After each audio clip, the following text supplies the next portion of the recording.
Hey guys, welcome back to the Own It bonus area. And biggest thing I wanted to talk about here and really share with you was all about creating culture. And again, I'll pull up the PowerPoint to go through with you.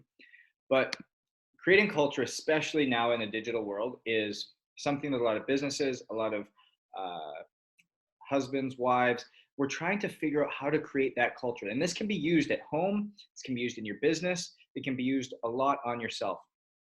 And it can be digital if that's how you're having to reach people through Zoom meetings, through utilizing social media, through giving in different ways. But it can also be used in person as well. But given where we're heading, a digital world is most likely the way that we'll be able to use this, especially in businesses.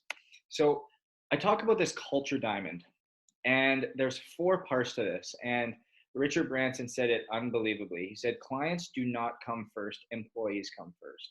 If you take care of your employees, they will take care of your clients. And I mean, that's so true.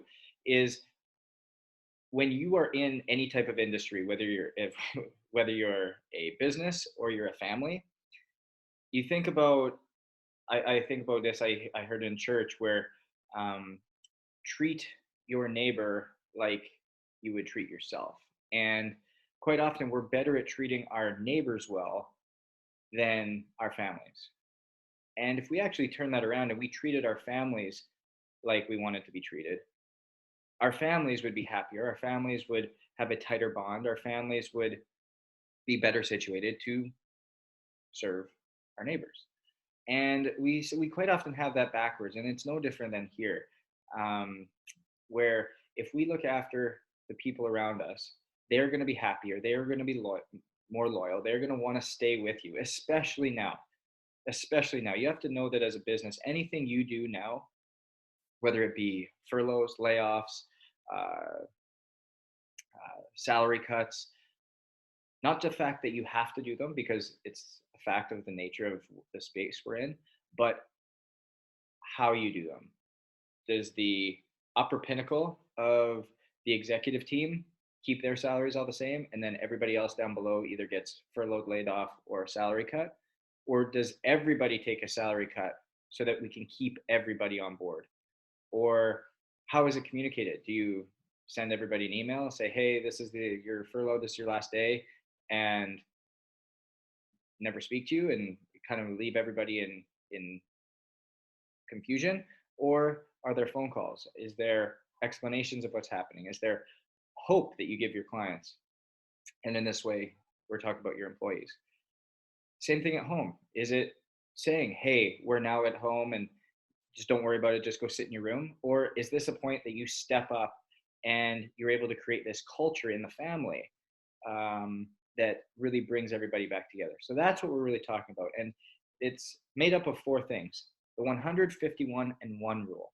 And I'll get into that in a second. Then there's safety, then there's service, and then there's gratitude. And if you're able to master all four of these and bring them together, I'll tell you what, you will not only have one of the strongest bonds within your family, within your business, but you will also have a culture that exudes itself. It doesn't need to be spoken about. It will just exude itself to everybody that comes in contact with it. And it will breed a sense of FOMO within those people. They're like, man, I wish I had what they had. I want to be a part of that. Richard Branson also said, treat people well enough or educate them well enough so that they can leave. They become an asset to other people. But, or sorry, no, that's not what it was. It was educate them or teach them well enough so that they can leave. They become an asset to other people, but treat them in a way that they don't want to. Because you're going to have this loyalty. They're going to stay with you. And it goes for your family as well. It's not just business here. And the more that you do that, the more that you foster that, people are going to come to you rather than having to search for it all the time. So that 10-51-1 rule, so important. And people are, I've talked about this before, and it's a very new concept that no one's ever really heard about. And it all comes down to what you need, what you want, and what is nice to have. And typically, we need 100% of what we need to feel happy, to feel fulfilled, to feel like we are doing what we want. We need to have 100% of what we need. It's just human nature. And by understanding that we have to have what we need to feel that, we need to accomplish those things. So what I want you to do is write down everything that you need. Take a second right now, pause me, whatever, but write down everything that you think that you need. Good. Now I want you to go and understand that 51%, if we have 51% of things that we want, that we are going to, again, feel fulfilled. We're going to feel happy. We're going to feel like we're doing well. And that can be, again, anything that you want, anything. But what do you feel like you want? And again, make it realistic based on your situation. But if we have 51% of what we want, we're going to feel fulfilled, happy, satisfied.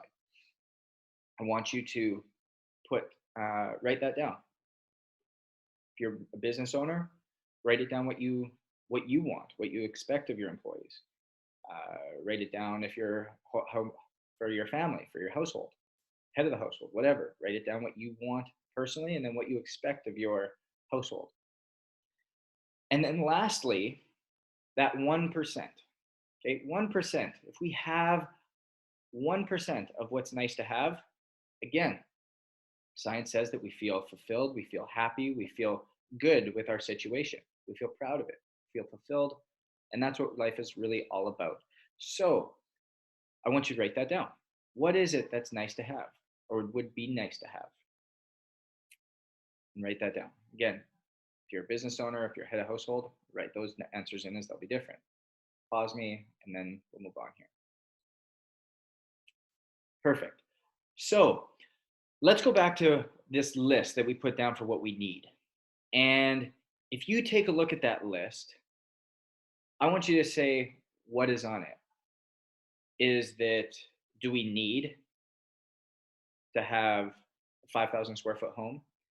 Do we need to have the Mercedes Benz? Do we need to have 3 vacations a year? Do we need to have $1 million in sales?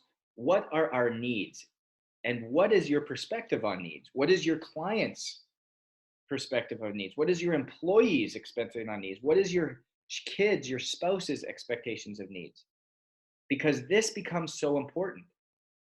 If your employees think their needs are, I need to have 10 PTO days a year, or I need to have 30 PTO days a year, very different. And you need to know that. If they need to make a certain salary, if they need the workday to be a certain length, what are their needs? Same thing at home. What are the needs of your spouse, your kids, yourself? What do you need to feel happy? Wants, same thing. What do your employees want? What do your kids want? What do your spouse want? And then all the way to the end, what's nice to have? It's important to know all these things. So get them to go through it. Now I'm going to change the perspective a little bit here. Understanding this, if as a culture we can push everything in that needs category further to the right, that is going to allow us to feel more fulfilled, and it's going to allow us to get there easier and set a culture that fosters fulfillment, set a culture that fosters happiness, set a culture that fosters productivity and empathy and kindness. Because the less that we can have in that needs category to feel happy, to feel fulfilled, and the further right we can push everything, the less we actually need to feel fulfilled. For example, to that needs area, for you personally, did you need that house? Did you need that 2 houses? Did you need that Mercedes Benz? Did you need those vacations every year? Maybe you push that into the wants area. Well, now you don't have to have 100% of that. You can have 51% of that. And you're perfectly happy. You're excited and you're present in those moments. After a while, maybe you get so good at this, and after talking this out with your employees, talking this out with your organization, talking this out with your spouse and your kids, you can take that and push that to a nice to have. And now all of a sudden, it's in that nice to have bucket, and you don't need that Mercedes Benz. You don't need that 5,000 square foot house. You don't need that second home. You don't need all of those things. They're actually just nice to have. And if you get 1% of them, you have created this culture of happiness, of fulfillment, of expectation that breeds further accomplishment of everybody making sure they get what they need. And if your needs are looked after, you get to this unbelievable place that breeds this culture of giving, this breeds this culture of empathy, breeds this culture of kindness, breeds this culture of looking out for everybody else. And that's why the arrow is so big up top. If you can be able to push it all the way to the right, that is what allows you to feel that ultimate level of fulfillment. So right now I want you to write down what it is that you need, what is it that you want, what is it that is nice to have based upon that conversation that you've had. And again, if we're doing this digitally, do it over Zoom. Have this conference over Zoom. Have this meeting in one-on-ones. Bring people in, but give them an opportunity to communicate. Give them the opportunity to voice themselves. Give them the opportunity to actually change that perspective and not putting it on somebody, but rather giving them a chance to voice it themselves. With that, that's the 151-1 rule. Let's try and identify what is it that we need, want, and nice to have.